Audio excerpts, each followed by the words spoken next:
Okay, today we're going to do a setup and running instructional tutorial for a North American made wall clock.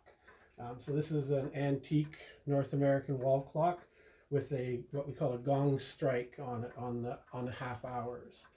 So a couple things that are most important about setting up any type of a wall clock. One, of course, is that the clock is totally secured to the wall. It has to be flush to the wall, should not be leaning forward, and it also has to be secured somehow at the bottom so that it doesn't move around when you open up the glass or the door for the pendulum. So that's kind of critical. What I've done with this one now, typically on these types of short, what we call a short drop regulator, there would be a hole somewhere in the back at the bottom where you can actually secure the bottom part of the clock once it's leveled. Unfortunately, with this one, there's no hole down there. And so what I've done is to secure the clock best as possible on the wall is I've actually put a couple of little anti-skid pads onto the back of the clock that stop the clock from moving around when it's flush to the wall. So that helps to secure the clock.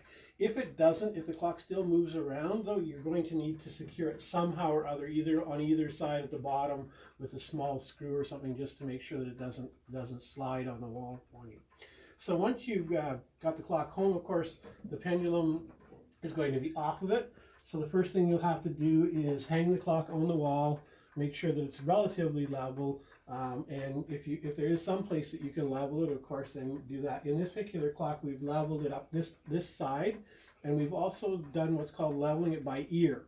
Leveling it by ear is kind of important because you want to be able to listen to the clock to make sure that it's ticking properly.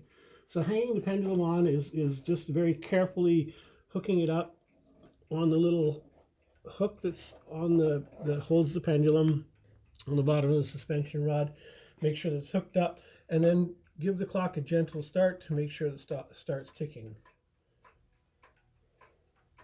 Leveling it by ear is done by listening to the clock. It should be a nice even sounding tick, and I'm just going to give you an example of how it changes when the clock is not leveled. If you listen really carefully,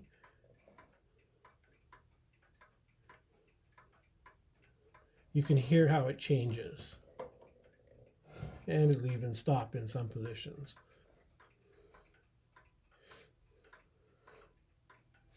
So that's the tick that you want to have, a nice even cadence to a nice even sound, tick, tick, tick, tick.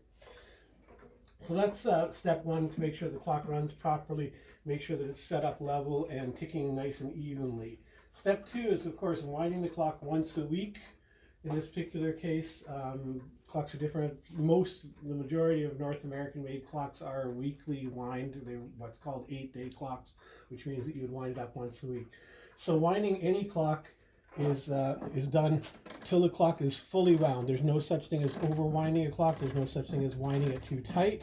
So what you do is on both mainsprings, you're going to wind it until you absolutely cannot go any further. I can literally bend the key before it'll cause any damage inside the clock. This particular one, which is typical of North American clocks, is the two springs wind in different directions. So you notice on this one that I'm winding one clockwise and the other one counterclockwise.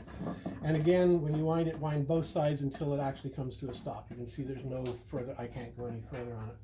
Once the clock is wound, of course, and it's a matter of setting it on time. If you can with these clocks, you can set them sometimes using the very center part of the hand, which doesn't disturb the hand at all. And it's actually good for it as long as you're very careful. Obviously, you don't want to use the outer tip because the hand can bend a little bit. But set the time whenever you wind it, always checking to make sure that it's properly set. Accuracy on these types of clocks, especially from this age, can be a minute or two a day. So you do want to make sure that you reset it as often as you need to in order to keeping accurate time. Again, the clocks made in these times were not designed to be really accurate. They were designed to be functional for farmers and for urban or for more rural type settings. So definitely make sure that it's set on time, and then it's just a matter of, in this case, setting the time. If you're going over a longer period of time, you do have to stop every hour and every half hour to let the clock strike. So if I'm setting it at, say, 1 o'clock, I would stop at 12, I would stop again at 12:30, stop again at 1 o'clock, stop again at 1:30 until you get it to the proper time. Okay, making sure that that you do allow it to strike. If the clock for some reason should get out of sync, in other words, if it shows 12 o'clock and it strikes one time, or any other number of hours, then you just simply move the hour hand to match what it strikes. So if I was to move the hand up here and it struck 3 times, or 1 time in this case, where it's out of sync, then we're just going to make sure that we're going to get it back into the right sync here on the hours and the half hours. So it's out by an hour by the looks of it. Let's just make sure that we've got it resynchronized. Okay, we'll go one more to make sure that it's... Okay, so this clock is out of sync to the extent that it's out both half hours and hours. So what we're going to do is we're going to show you how to first of all get it back to the half hours on the half hour, and the hours on the hour. So the next one is going to be the half hour. So what we're going to do is we're going to fool it by going past without stopping now to get it to the half hour. Okay, now what we do is we get it up to the hour, and we'll listen to how many times it strikes. In this case, that was all it was needed to resynchronize it. Had it struck 4 times or 2 times or whatever, then we would have moved it to match the hours. So it's just a matter of moving it. You can move this one either forwards or backwards, making sure that you're back into place. Make sure that it's seated nice and properly on the hour wheel there. And that's pretty much it as far as doing it. Now the reason why they go to sync typically in a clock like this would be because the clock partially ran down. In other words, once the strike portion runs down and doesn't continue to strike, and the minute hand continues to run, or the clock continues to run, then of course it'll get out of sync.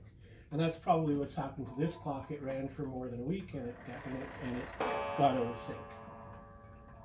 So we're just going to basically make sure that it's reset properly, and then once you do get it reset properly, it's a matter of going around stopping every half hour to make sure that it's... So we talked earlier about hanging the pendulum and resetting the time. Clocks like this should be, as I said, within roughly a minute or 2 a day. If it's outside of that, then there is the regulating nut on the bottom of the pendulum, which is used to adjust the timekeeping. So this little nut on this one either will raise or lower the pendulum bob. Raising the pendulum bob makes the clock run faster, and lowering it makes it run slower. As far as using the clock regularly, if you set it up properly and wind it properly, then you should never need to touch this. The only reason why we talk about this is in the event of shipping, when the clock gets shifted or moved, if the pendulum slides, just make sure that it's seated right down against the nut again, and then you should be fine. And of course, the most important thing is if you have any questions at all, please call us or check in with us, email us, and we can answer most of your questions about the clock. Telephone number is 705-325-1455. Call us if you have questions.